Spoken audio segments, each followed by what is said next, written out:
इंद्र सूक्त पढ़ रहे हैं हम ऋग्वेद का। और ऋग्वेद के इस इंद्र सूक्त में जो ऋषि हैं वो ऋषि इंद्र के स्वरूप का वर्णन कर रहे हैं, उसका जो दिव्य स्वरूप है उसका वो वर्णन करते हैं। आप जानते हैं कि ऋषि गृत्समत जो है उसके ऋषि हैं, और ये दूसरे मंडल का 12वां सूक्त है हमारा, जिसके देवता इंद्र है, और इसमें जो है छंद है वो त्रिष्टुप छंद है।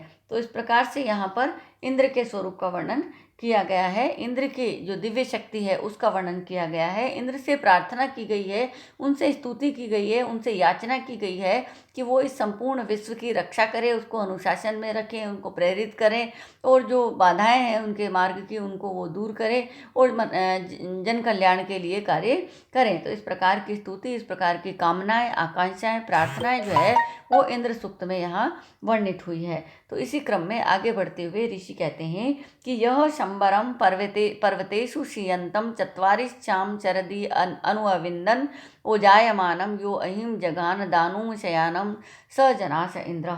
तो यह जिस इंद्र ने पर्वतेषु पर्वतों में श्रियंतम पर्वत में रहने वाले, श्रियंतम रहने वाले, दोनों शी धातु है और क्षत्रिय प्रत्यय है, द्वितीय का एक वचन है। पर्वतेषु श्रियंतम पर्वतों में रहने वाले, शंबरम शंबर जो असुर है उसको क्या किया, चत्वारिन श्याम शरद ही, तो 40वें शरद ऋतु में, चत्वारिन श्याम शरद ही, तो 40वीं शरद ऋतु में यानी 40वें वर्ष में उन्होंने क्या किया, अनुअविंदत यानी खोज लिया।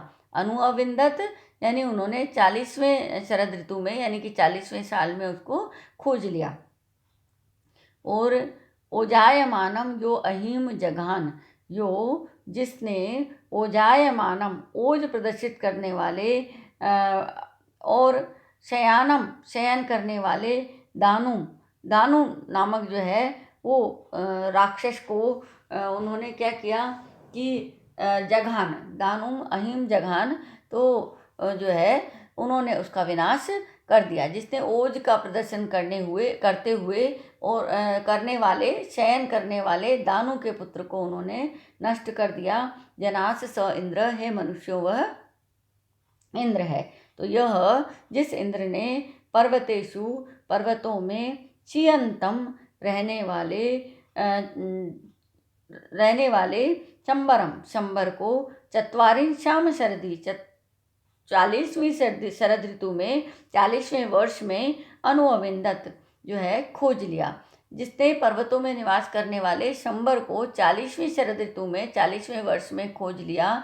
और यह जिसने ओजायमानम ओज का प्रदर्शन करने वाले, शयानम शयन करने वाले, दानुम अहिम दानु के जो पुत्र हैं उनको उन्होंने क्या किया, अहिम यानी जो है इसका अर्थ हंता भी किया जाता है। सायण ने इस प्रकार का ये अर्थ किया है। ये मैकडोनल्ड इसका अर्थ जो है वो सांप भी करते हैं, पीटरसन उसका अर्थ जो है वो दैत्य करते हैं। तो अहि का बहुत सारे जगहों पर जो है गति से रहित के अर्थ में भी अर्थ किया जाता है। तो इस तरीके से अहि कहीं कहीं पर बादल के लिए भी प्रयुक्त हुआ है, जो वर्षा नहीं करता ऐसा बादल, यानी कि जो लाभ नहीं पहुंचाता, प्रजा को कल्याण नहीं करता ऐसा बादल। तो इंद्र जो है उसको मार देते हैं और वर्षा करते हैं प्रजा के कल्याण के लिए, उसकी तरफ यहाँ संकेत किया गया है। तो यह पर्वतेषु श्रियंतम शंबरम चत्वारिं श्याम शरदी अनुविंदत, जिसने पर्वतों में रहने वाले शंबर नामक असुर को 40वीं शरद ऋतु में खोज लिया। यह ओजायमानम शयानम दानुम अहिम जगान, जिसने ओज का प्रदर्शन करने वाले, शयन करने वाले दानु के पुत्र असुर को जघान मार दिया, नष्ट कर दिया। सजनाश इंद्र, हे मनुष्यों वह इंद्र है।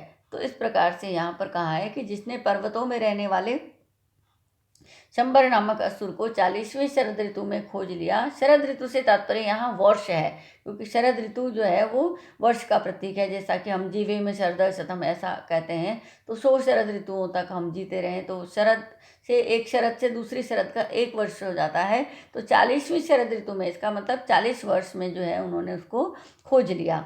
और जिसने ओजायमानम, ओज का प्रदर्शन करने वाले, शयानम, शयन करने वाले, दानु, दानु के पुत्र, अहिम, अहि को जघान, मार डाला, जनास स इंद्र, है मनुष्यों वह इंद्र है। तो जिसने पर्वतों में निवास करने वाले शंबर नामक असुर को 40वें वर्ष में खोज लिया, और जिसने ओज का प्रदर्शन करने वाले, शयन करने वाले दानु के पुत्र अहि को मार दिया, या उसकी हत्या कर दी, उसको उसको उसको जो है वो नष्ट कर दिया। जनास स इंद्र, है मनुष्यों वह इंद्र है। तो इस प्रकार से यहाँ इंद्र के उस स्वरूप का वर्णन किया है जिसने जो है ओज का प्रदर्शन करने वाले शत्रु को, यानी कि जो अहंकार करता है शत्रु, उसको नष्ट कर दिया।